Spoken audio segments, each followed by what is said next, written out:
You are under arrest for theft of property. Place your hands behind your back. You have the right to remain silent. I'm 28 years old and work as a cybersecurity analyst for a consulting firm that specializes in penetration testing and security audits. My job involves traveling to different corporate clients, assessing their network vulnerabilities, and writing detailed reports about security gaps in their systems. It's demanding work, but I enjoy the challenge and the variety it brings. I've been dating Emily for roughly a year and a half when this whole nightmare started unfolding. Our relationship seemed genuinely solid, at least from my perspective. We had good communication, shared interests, and rarely fought about anything significant. About 4 months before all this happened, we decided to take the next step and move in together. We found a nice 2-bedroom apartment in the downtown area, nothing fancy but well-maintained with decent amenities. The rent was reasonable for the location, and we split everything straight down the middle. Emily worked as a freelance photographer, primarily doing portrait sessions, small weddings, and occasional commercial work for local businesses. She had her own MacBook Pro that she'd purchased specifically for photo editing and client communications. That machine was her livelihood, and she treated it carefully. For my work, I maintained a powerful custom-built desktop workstation that I'd assembled myself. It had the processing power and memory needed for running virtual machines and conducting security tests. However, I also owned a personal laptop that I'd purchased about 2 years earlier, a Lenovo ThinkPad. This laptop served multiple purposes beyond my professional work. I used it for various side projects I was developing, some casual gaming during my downtime, general web browsing, and storing personal documents. The machine contained several years' worth of tax returns that I needed for record keeping, backup files for my cryptocurrency wallets that represented a decent amount of money, an encrypted partition containing all my passwords and sensitive login credentials, and approximately 3 years' worth of personal photographs and videos. These photos included irreplaceable family moments from holidays and gatherings, vacation pictures from trips Emily and I had taken together, videos of my nieces and nephews growing up, and other sentimental content that simply couldn't be recreated if lost. The text message that changed everything arrived on a Tuesday afternoon around 2 o'clock. I was sitting in a conference room with one of my clients, a mid-size financial services company, reviewing the results of their recent network vulnerability assessment. We were discussing critical security patches they needed to implement immediately. I felt my phone vibrate in my pocket, but ignored it initially, trying to stay focused on the presentation. A few minutes later, during a brief pause in the conversation, I pulled out my phone and glanced at the screen. Emily's name appeared with a preview of her message. What I read made my stomach drop instantly. "Please don't get upset. I lost your laptop. My ex Derek borrowed it for a project, and now he says he can't locate it anywhere." I must have read that single message 5 or 6 times before the words actually registered in my brain. Her ex-boyfriend. She'd given my personal laptop to her ex-boyfriend. Emily had mentioned Derek sporadically throughout our relationship, always in casual passing. He was 32 years old, worked in pharmaceutical sales or medical device sales, something in that general realm. They'd been together for approximately 2 years before splitting up roughly 8 months before Emily and I had started dating. According to everything Emily had told me, the breakup had been completely amicable and drama-free. They'd remained on friendly terms afterward, occasionally running into each other around town. I'd never actually met Derek in person, never felt remotely threatened by his occasional presence in Emily's life, and never had any reason to question their sporadic interactions. Emily would mention him occasionally in conversation. She'd say things like she'd run into him at the gym, or she'd seen one of his social media posts about a vacation he'd taken, or he'd sent her a funny meme about something. I trusted Emily completely, so Derek's occasional appearances in her stories never bothered me in the slightest. I figured they were mature adults who'd managed to maintain a casual friendship after their romantic relationship ended. That seemed healthy and normal to me. But now this man apparently had my personal laptop, or rather, he'd had it at some point and had apparently lost it somewhere. I immediately typed out a response, trying to keep my tone measured despite the anxiety building in my chest. "Why exactly did your ex-boyfriend have my laptop, Em?" Her reply came through within just a few minutes. "His computer crashed right before an important sales presentation he had to give. Mine's been freezing constantly for the past week. You weren't at the apartment when he stopped by. I figured it would be fine to lend him yours for a few days. I'm really sorry, babe." I typed back, keeping my response short. "When exactly did you give it to him?" She answered quickly. Like 5 or 6 days ago, maybe? I'm not exactly sure.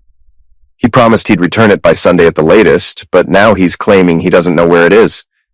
I feel absolutely terrible about this. 6 days.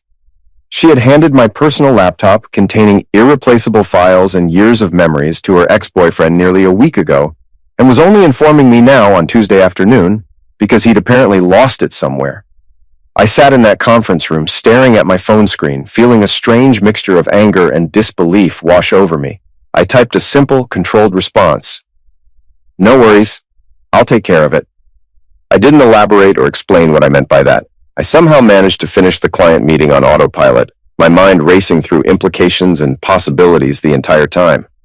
Afterward, I made an excuse to my supervisor about feeling unwell and left the office early. I drove straight home, my hands gripping the steering wheel tightly. The apartment was completely empty when I arrived. Emily had mentioned that morning she had an important photography session scheduled across town, a family portrait shoot that would probably run until early evening. I sat down at our kitchen table in the silent apartment and tried to force myself to think through the situation logically rather than emotionally. I made myself a cup of coffee, sat there drinking it slowly, and analyzed what had actually happened here. First major issue. Why would Emily give away my personal property without even asking me first? We shared living space now. We were partners. She had my phone number saved. She could have called me at work, sent a quick text asking for permission, or simply waited until I got home that evening to discuss it with me. Lending out someone's personal laptop without permission seemed like a significant boundary violation. Second major issue, 6 days ago, was last Thursday. I specifically clearly remembered being home that entire evening. I'd been working at my desktop computer in our spare bedroom, running some security scans while Emily had been watching something on Netflix in the living room. We'd ordered pizza for dinner. She'd had the perfect opportunity to ask me about lending the laptop. She'd deliberately chosen not to mention it. Third major issue, Sunday had come and gone. That was 2 full days ago now. Derek had possessed my laptop for 6 entire days, had failed to return it when he'd promised Emily he would, had claimed he couldn't find it for 2 additional days beyond that, and Emily had only decided to tell me about this whole situation now, on Tuesday afternoon. What had changed? Why tell me now specifically? Had Derek finally admitted to her that he definitely couldn't find it? Had she been hoping he'd locate it before she had to tell me? Something about the entire scenario felt fundamentally wrong to me. It wasn't just about the missing laptop anymore. Why was Emily so comfortable lending out my belongings without permission? Why had she waited so long to inform me? What else might she not be telling me about her ongoing relationship with Derek? I opened my laptop tracking software on my desktop computer, hoping it might provide some answers. Years ago, when I first started working in cybersecurity, I'd gotten into the habit of installing tracking applications on all my personal devices as a standard security precaution. It's just good practice in my field. I logged into the dashboard for the tracking software and pulled up the location history for my ThinkPad. The last recorded ping showed Saturday afternoon at exactly 3:47 p.m., originating from a street address I'd never seen before in my life. I carefully documented everything with multiple screenshots, saved the GPS coordinates to a file, and pulled up the location on Google Maps. The street view imagery showed a modern apartment complex in a decent neighborhood, maybe 25 minutes from our place. The buildings looked relatively new and well-maintained, probably expensive based on the area. Not exactly the kind of residence someone who desperately needs to borrow laptops for important work presentations typically lives in. That struck me as odd. If Derek could afford to live in a place like that, surely he could afford to buy a cheap backup laptop for emergencies. I called my friend Ryan, who works as a police officer. He's not a detective or anything specialized, just regular patrol duty, but he's been on the force for about 7 years and understands procedures and protocols. More importantly, he knows the right people to talk to about legal issues. Ryan, hey man, I need some advice on something. Somebody borrowed my laptop and is now refusing to give it back. What legal options do I have here? He asked immediately. You got solid documentation proving ownership, original purchase receipts, serial numbers, anything like that? I confirmed. Yeah, I've got all of that saved. I'm pretty organized with that stuff. Plus, the laptop has tracking software installed, and I know the last location it pinged from. Ryan explained. Okay, file a police report if the property value exceeds $1,000. In this state, that qualifies as grand theft, which is a felony charge. That's especially relevant if they're actively refusing to return your property. You got any written communication, showing you asked for it back clearly? I admitted, not yet, but I'm working on establishing that right now. He advised, get everything in writing, text the person directly, ask clearly and unambiguously for your property back. If they refuse or ignore you completely, file the official report and bring all your documentation with you. We'll handle it from there through proper channels. And listen, if you've got tracking data showing the current location or last known location, definitely bring that too. Makes everything much easier for us to actually recover your property. I thanked Ryan for the advice and immediately composed a text message to Derek.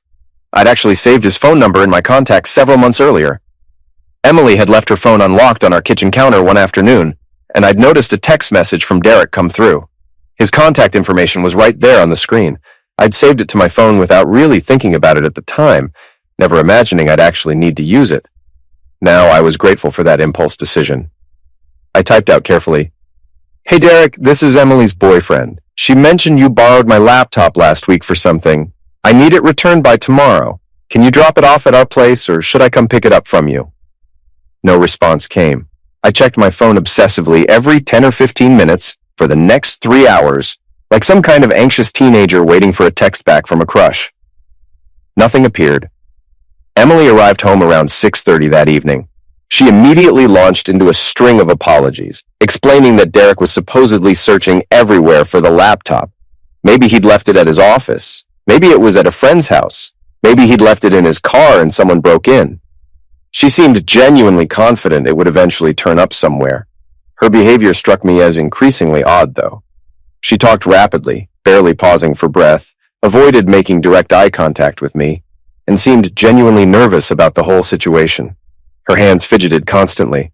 I asked her directly, looking right at her, "Why didn't you ask me before giving him my personal laptop?" She responded defensively, "You weren't home when he stopped by, and he really needed it urgently for his presentation. I honestly didn't think it would be a big problem. It was just for a few days." I said firmly, "It's my personal laptop, Em. It has all my private files and personal information on it, tax documents, passwords, family photos, stuff that can't be replaced." She replied, her voice getting quieter, I know. I understand that now. I'm so sorry. If he can't find it, I'll buy you a replacement. I'll give you the money this week, I promise. Whatever it costs." I told her, "This isn't about the money or buying a replacement.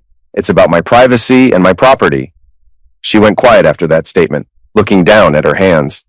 We ate dinner in uncomfortable silence. She'd reheated some leftover Chinese food we had in the refrigerator from the weekend. Lo mein and orange chicken that tasted like cardboard in my mouth.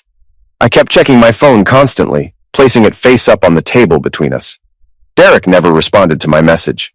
Emily kept glancing at me nervously across the table, starting to say something multiple times but never actually following through with whatever words were on her mind.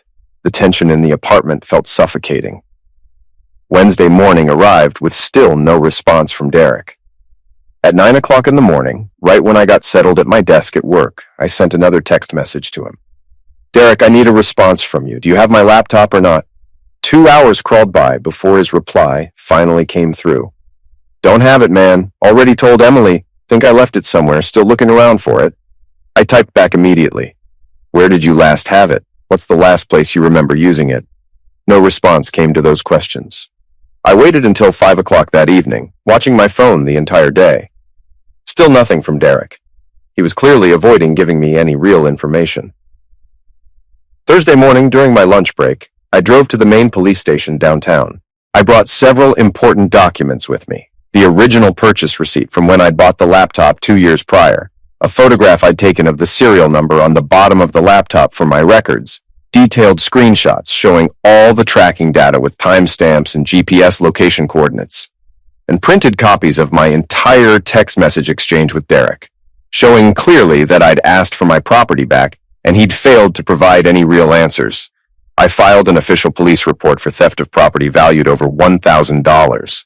The officer taking my report was professional and thorough in his questioning. He was probably in his 40s, looked experienced. He typed everything carefully into his computer system while asking me detailed questions about when I'd last physically seen the laptop in my possession, the exact circumstances under which Emily had given it away, without my permission or knowledge, Derek's full legal name and last known address, and whether I'd made any other attempts to recover the property. The officer explained to me, "Just so you're fully aware of the situation, if the property value exceeds $950 and he's deliberately refusing to return it to you, that qualifies as grand theft under state law. That's a felony charge, not a misdemeanor. We'll dispatch an officer to his address to attempt property recovery or issue a formal citation if necessary. Processing might take several days, depending on our current workload, but someone will definitely follow up with you about this case."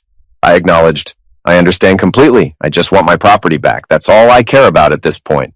He assured me, "We'll do everything we can to recover it. Keep your phone accessible in case we need to contact you for additional information or if we have any updates about the case." I deliberately chose not to inform Emily that I'd filed an official police report. That seemed like information she didn't need to have yet. Throughout the remainder of that week, she continued apologizing repeatedly whenever the subject came up. She kept insisting Derek was actively searching for the laptop in various places. Maybe he'd located over the weekend. Maybe he'd accidentally left it at a restaurant after a business dinner. Maybe somebody had taken it by mistake, thinking it was theirs. Her excuses became increasingly elaborate and far-fetched as the days passed.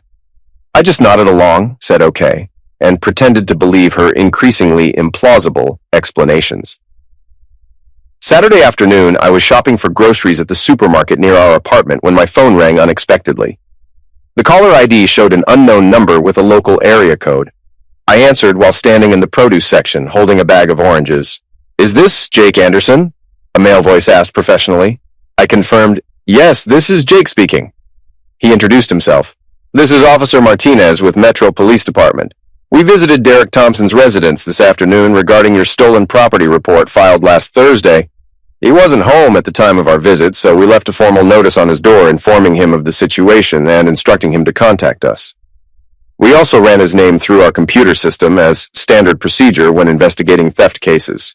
Mr. Thompson has an outstanding warrant from approximately 2 years ago. Failure to appear in court on a previous theft charge that was never resolved. We're coordinating with the county sheriff's office to bring him in for processing.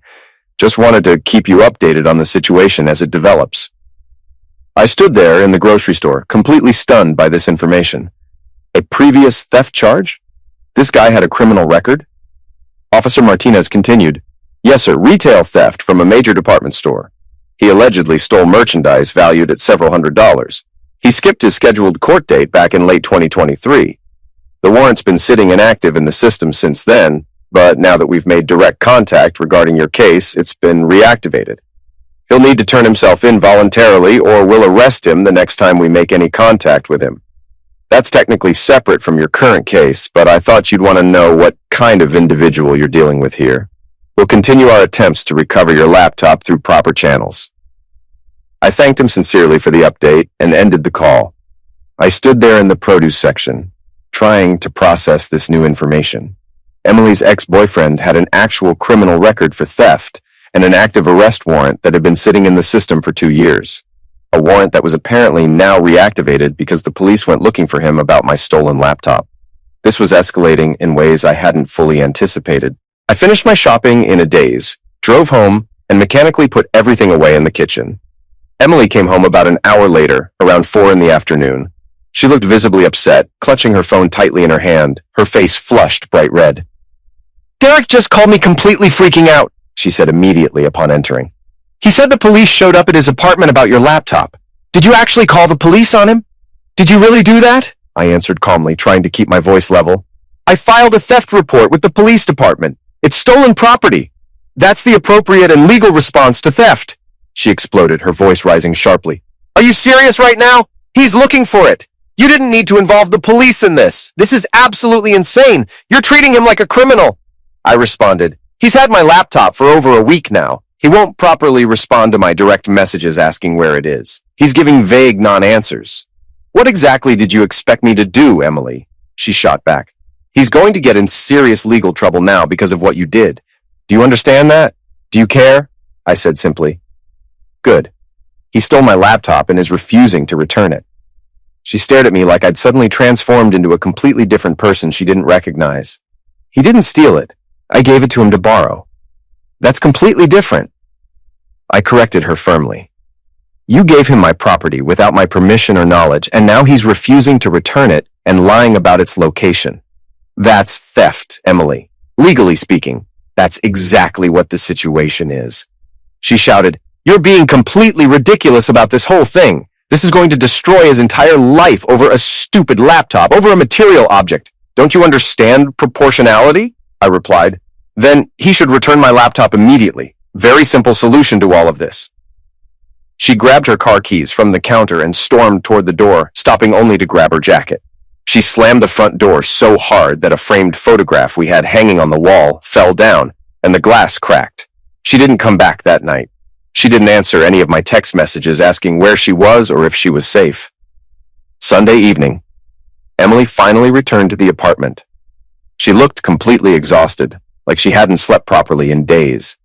Her eyes were bloodshot and puffy, like she'd been crying for extended periods. Her hair was disheveled and unbrushed. She sat down across from me at the kitchen table without even saying hello or making eye contact. "Derek got arrested this morning," she announced flatly. I didn't say anything in response, just waited silently for her to continue explaining. "He got pulled over early this morning for having a broken taillight on his car. Just a routine traffic stop. They ran his information through their system and arrested him right there on the spot because of the warrant. He's in county jail right now. The bail is set at $5,000 and he can't afford to pay it. He's going to lose his job. They won't hold his position if he doesn't show up for work Monday morning. His entire life is literally falling apart because of what you did." I asked directly, "Where's my laptop, Emily?" She looked at me with an expression of complete disbelief and hurt. "Are you kidding me right now? That's seriously all you care about? A laptop?" I repeated. "Where is it?" she said, her voice breaking slightly. "I don't know. He genuinely doesn't know where it is. He's been looking everywhere for it. He wouldn't lie to me about this." I stated flatly, "That's his problem, not mine." She demanded, "Why are you being like this? This entire situation is so completely out of proportion. It's just a laptop. It's just a material thing. His life is literally falling apart right now, and you're sitting here asking about a laptop." I responded firmly, "No, it's not just a laptop. It's my personal property that I spent my own money on. My private files that could compromise my security, my privacy, my irreplaceable memories of my family. And you gave it to someone without asking me first. And now he's clearly lying about losing it because that's what thieves do," she insisted. "He's not lying to me. He's not a liar. Why would he lie about that? What would possibly be the point?" I asked. "Emily, did you know he has a previous theft charge on his criminal record? The police told me when they ran his information through their system." She went pale, the color draining from her face, and looked down at her hands. "That was years ago. It was a stupid mistake from when he was younger, and made bad choices." I pressed. "You knew about his criminal record," she admitted quietly. "He told me about it when we were dating. He explained the whole situation. He made one stupid mistake. He took something from a store and got caught. It doesn't mean he's a thief now. People change and grow. People deserve second chances." I said, "He stole my laptop." She stood up abruptly, her chair scraping loudly against the kitchen floor. "Oh my God, you're completely insane. You're actually insane. You filed a police report and got him arrested, and now he's sitting in jail. And you don't even care what happens to him as a human being." I responded, "I care about getting my property back. That's it. That's literally all I care about in this situation." She stood there, breathing hard, then said quietly, "I can't do this anymore. I can't be with someone who's this vindictive and cold-hearted." She left immediately, throwing clothes randomly into a large duffel bag, grabbing her toiletries from the bathroom cabinet. She went to stay with her friend Jessica across town. I didn't hear from her for 2 full days. The apartment felt unnaturally empty and silent without her presence. Tuesday afternoon, Officer Martinez called me again with another update. "Quick update for you, Mr. Anderson. We obtained a search warrant for Thompson's apartment. Got judicial approval this morning from a judge. We executed the warrant with 2 other officers about an hour ago. We located your laptop in his bedroom closet, inside a backpack, deliberately hidden underneath several layers of clothes and shoes. It was clearly concealed intentionally. We're currently processing it as evidence in the case, but you'll have it returned to you within the next week or so once we complete our documentation. Also, wanted to let you know, the District Attorney's Office is reviewing potential criminal charges.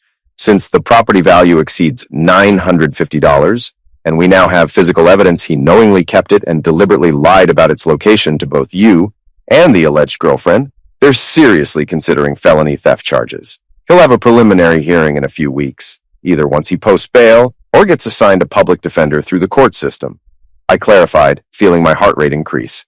Wait, you found it actually inside his apartment? He had it the whole time? Officer Martinez confirmed. Correct. Not lost at all like he claimed. Deliberately hidden in his closet. Very clear from the location that he knew exactly where it was the entire time. We took extensive photographs and documented everything according to proper procedure. You'll receive a copy of the full police report for your records. I thanked him sincerely for everything. After hanging up, I immediately texted Emily, my hands shaking slightly. Police executed a search warrant on Derek's apartment. They found the laptop. It was hidden in his bedroom closet in a backpack. He knew where it was the entire time. He lied to both of us. She didn't respond for hours. I went about my normal routine, worked through some projects at my computer, came home, made myself a simple dinner.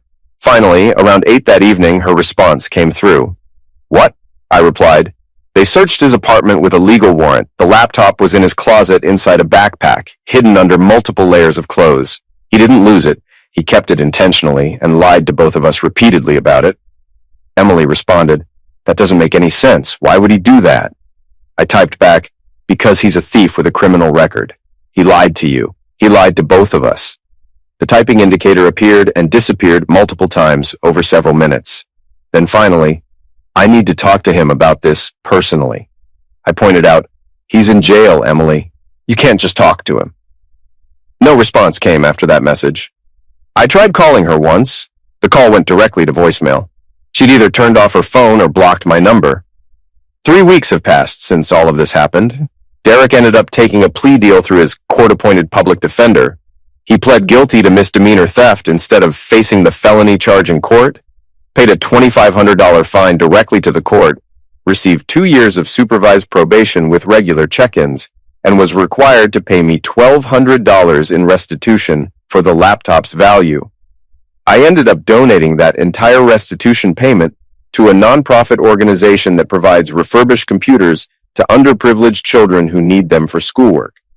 His previous outstanding warrant was also resolved as part of the overall plea agreement with the prosecutor, but that added another $3,000 in accumulated fees, fines, and court costs that he had to pay. Then there was the bail bondsman fee, which was 10% of his $5,000 bail, so $500. Apparently, he also hired a private attorney instead of sticking with his public defender, thinking it would help his case somehow. That added another $3,000 in legal fees, according to what I heard. Altogether, by the time everything was completely resolved through the court system, Derek was out over $10,000. Emily found out all these details through mutual friends we shared.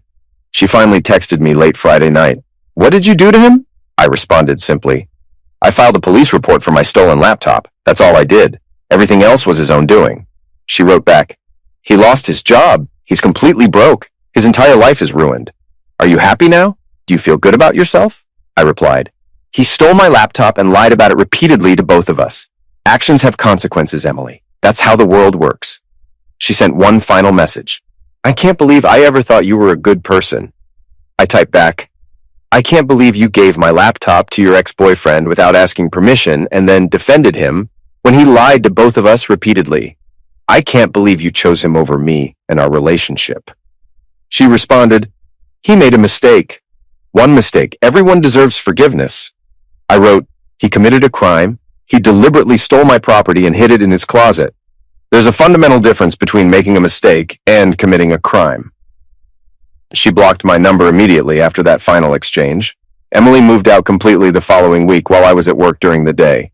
She took all her belongings, every single item that belonged to her, left her apartment key on the kitchen counter with no note attached, and didn't say goodbye or leave any explanation. Her friend Jessica sent me a brief text informing me that Emily had retrieved all her possessions and I shouldn't attempt to contact Emily anymore under any circumstances. I had absolutely no intention of doing so. I got my laptop back last Tuesday. Everything was completely intact and functional. Derek had apparently attempted to factory reset the machine to erase everything, but he didn't know about the BIOS password protection I'd configured at the hardware level years ago as a security measure. So, nothing had been erased or deleted. All my files were perfectly fine and untouched. The encrypted partitions were completely intact. All my photographs and personal videos were still there exactly as I'd left them.